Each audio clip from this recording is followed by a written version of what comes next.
Only 5 days until Pennsylvania's potentially pivotal primary. Depending on what happens in that state, we could see Barack Obama losing big to Hillary Clinton, or Clinton not doing so well, having to fend off more calls for her to withdraw from the race. Let's discuss all of this and more with Howard Dean. He's the chairman of the Democratic National Committee. Governor, thanks very much for coming in. Will, thanks for having me on.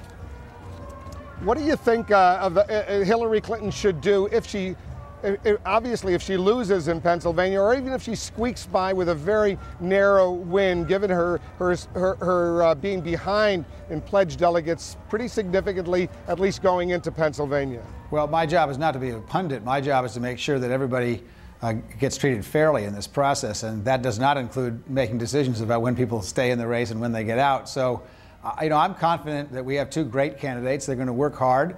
They're having a spirited contest, and the best news is they're in all 50 states. We're going to know every voter in the Democratic primary, which is a record number, and we're not going to have to go into Pennsylvania this time without knowing where everybody is, and that's going to be a big help to us in the fall. But you have suggested, though, you want this thing resolved before July 1st, long before the Democratic convention in Denver at the end of August.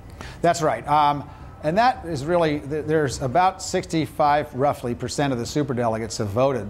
There's about 320 some odd left to vote. I need them to say who they're for starting now. They really do need to do that. We cannot give up 2 or 3 months of active campaigning and healing time. We've got to know who our nominee is, and there's no reason not to know after the last primary on June 3rd. So the superdelegates have actually been pretty good so far. They've trickled in. They've made their alliances known as things have gone on, and they need to keep doing that so we get all this wrapped up in June.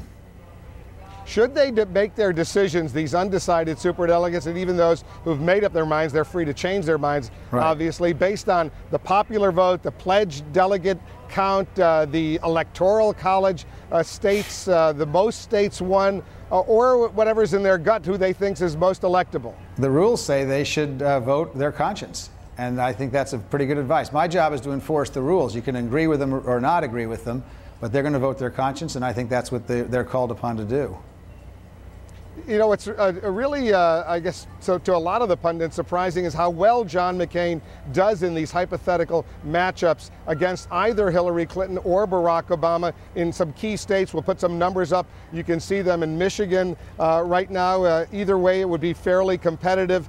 In Florida, relatively competitive as well. Same is true in Ohio. These are potentially very, very critical states in November. Nationally, it's very competitive. Why is John McCain doing as well as he is doing, given the state of the economy, given the unpopularity of the war in Iraq? Well, I don't think John McCain is doing so well. For him, with no opponent and nobody criticizing him and getting much publicity doing so, he's in the low 40s.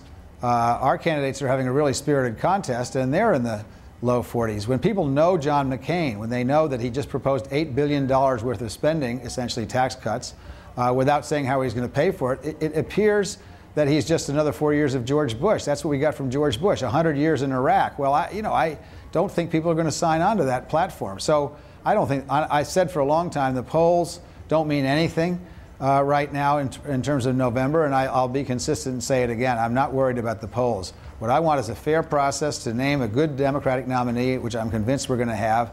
Then we'll see what the polls say when we know who our nominee is. Well, how worried are you, though, as the leader of the Democratic Party, that Hillary Clinton's attacking Barack Obama on a whole host of issues and vice versa, that they're chipping away at each other, they're diminishing each other, potentially to the advantage of John McCain? Well, you worry about that some. And I think we should focus on Iraq and tax policy and the economy and so forth. But I have to say the media is a big part of that as well. They seem to like the attacks more than the substance. But I have to say also that if you actually listen to what our candidates are saying, the American people are going to agree with them.